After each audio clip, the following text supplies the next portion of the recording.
अग्निवीरों के लिए एक और अच्छी खबर लेकर के आया हूं, क्योंकि क्या क्या चल रहा है सेना में, वायुसेना में, किस किस तरह की बातें चल रही हैं आपको पता होना चाहिए। और ये आपको मतलब आपके लिए बड़ी खुशखबरी हो सकती है, क्योंकि देखो, एक तो ये कि अब तक था कि 25% का रिटेंशन होगा, अर्थात 25% अग्निवीर परमानेंट होंगे और 75% को बाहर आना होगा। लेकिन 50% से लेकर के 75% तक का रिटेंशन पे पूर्व अफसरों ने ये इसके पक्ष में रहे हैं कि इतने लोग तो रिटेन होने ही चाहिए, बाकियों को बाहर कर सकते हो। लेकिन यहां पर जो मानने वाली बात है वो ये कह रहे हैं कि 50% तक का तो प्रस्ताव पर सबसे ज्यादा गंभीर विचार हो रहा है। अर्थात जितने अग्निवीर भर्ती होंगे उनमें से आधों को तो वहीं परमानेंट कर ही दिया जाना चाहिए।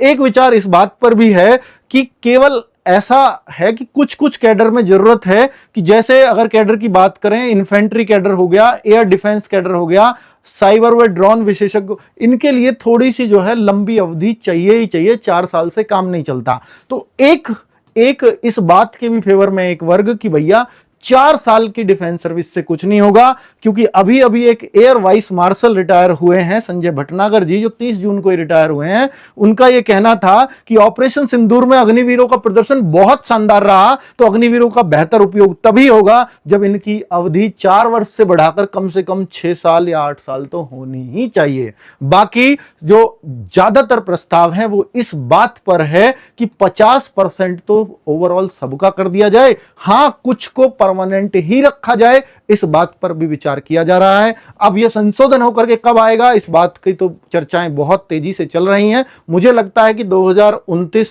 में जो गवर्नमेंट का इलेक्शन है उससे पहले बहुत सारे इसमें सुझाव भी हैं और बहुत सारे इस पे संशोधन भी होने वाले हैं। अर्थात ये 2027 और 28 में संशोधन देखने को मिलेंगे। कुछ इस बात की भी चर्चाएं हैं क्योंकि पहला बैच अब बाहर आने वाला है।